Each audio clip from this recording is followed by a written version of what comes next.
Hello friends, আমি সুমি রান্নাঘরে আপনাদের সবাইকে স্বাগত জানাচ্ছি। আজকে আমি আপনাদের সাথে শেয়ার করব রুটির সাথে খাওয়ার জন্য পনিরের একটা খুব সহজ আর নিরামিষ রেসিপি, ধনে পনির। এই নিরামিষ পনিরের রেসিপিটা খুবই সহজ আর খুব কম উপকরণ দিয়ে হয়ে যায়, কিন্তু এটা লুচি, রুটি, পরোটার সাথে খেতে খুব সুন্দর লাগে। তাই আপনারা নিশ্চয়ই এটা একবার বানিয়ে দেখবেন। এটা বানানোর জন্য প্রথমেই আমি একটা গ্রাইন্ডিং জারের মধ্যে নিয়ে নিলাম জল দিয়ে খুব ভালো করে ধুয়ে নেওয়া 50 গ্রাম স্টেম শুদ্ধ ধনেপাতা। দিয়ে দিলাম 3টে কাঁচা লঙ্কা আর 10টা কাজু, আর দিয়ে দিলাম 1 কাপের মতো দুধ। দুধের বদলে আপনারা হাফ কাপের মতো সাদা দইও দিতে পারেন।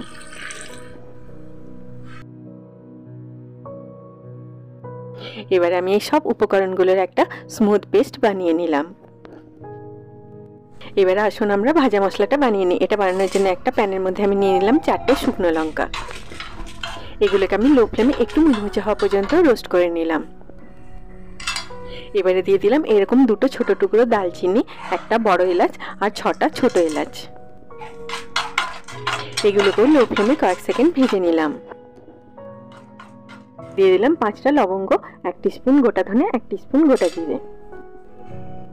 আপনারা আমার চ্যানেলটিকে সাবস্ক্রাইব করতে ভুলবেন না, আর পাশে থাকা বেল আইকনটি নিশ্চয়ই প্রেস করে দেবেন, তাহলে আমি যখনই নতুন কোনো ভিডিও আপলোড করব তার নোটিফিকেশন ঠিক আপনার কাছে পৌঁছে যাবে।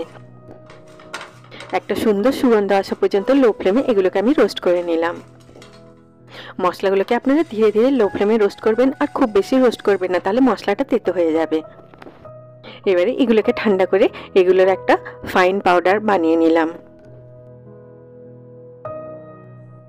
এখানে আমি 290 গ্রাম পনিরকে এইভাবে লম্বা করে কেটে নিয়েছি। এবারে একটা প্যানের মধ্যে নিয়ে নিলাম 1 টেবিল স্পুন ঘি। আপনারা সাদা তেল দিয়েও এটা বানাতে পারেন, কিন্তু ঘি দিয়ে বানালে এটা থেকে খুব সুন্দর একটা ফ্লেভার আসে। ঘিটাকে প্যানের চারদিকে ছড়িয়ে দিয়ে একটু গরম করে নিয়ে এর মধ্যে আমি দিয়ে দিলাম কেটে রাখা পনিরের টুকরোগুলো। 290 গ্রাম পনিরে 4 সার্ভিংস হয়ে যাবে।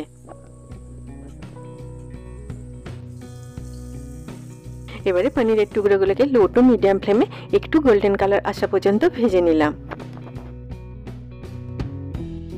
ঘি দিয়ে পনিরগুলোকে ভাজলে এই ধনে পনিরটা থেকে খুব সুন্দর একটা ফ্লেভার আসে। দেখুন পনিরগুলোতে একটা গোল্ডেন কালার চলে এসেছে। এবারে এগুলোকে আমি ঘি থেকে তুলে একটা প্লেটের মধ্যে রেখে নিলাম। এবারে ওই একই ঘিয়ের মধ্যে দিয়ে দিলাম একটা শুকনো লঙ্কা আর 8টা গোটা গোলমরিচ। লো ফ্লেমে এগুলোকে আমি কয়েক সেকেন্ড ভেজে নিলাম।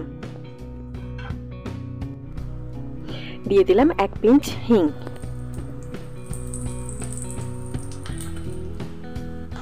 এবারে ফ্লেমটাকে লো রেখে দিয়ে দিলাম তৈরি করা ধনের পেস্টটা। এই রেসিপিটাতে যেহেতু পেঁয়াজ রসুন দেওয়া হয় না, তাই আপনারা যে কোনো পুজোতেও এটা বানাতে পারেন। বোলটা ধুয়ে দিয়ে দিলাম একটুখানি জল। এই সময় ফ্লেমটাকে লো রেখেই আপনারা সব উপকরণগুলোকে খুব ভালোভাবে মিশিয়ে নেবেন।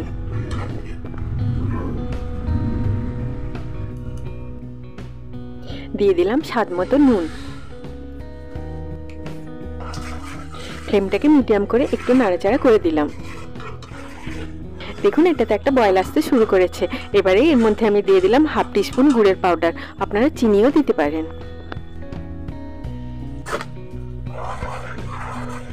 একটুখানি নাড়াচাড়া করে নিয়ে দিয়ে দিলাম রোস্ট করে গুঁড়ো করা মশলাটা 1 টিস্পুন। এই মশলাটা আপনারা এয়ারটাইট কন্টেনারে ভরে স্টোরও করতে পারেন। এটা যে কোনো নিরামিষ তরকারিতে দিলে খেতে ভালো লাগে।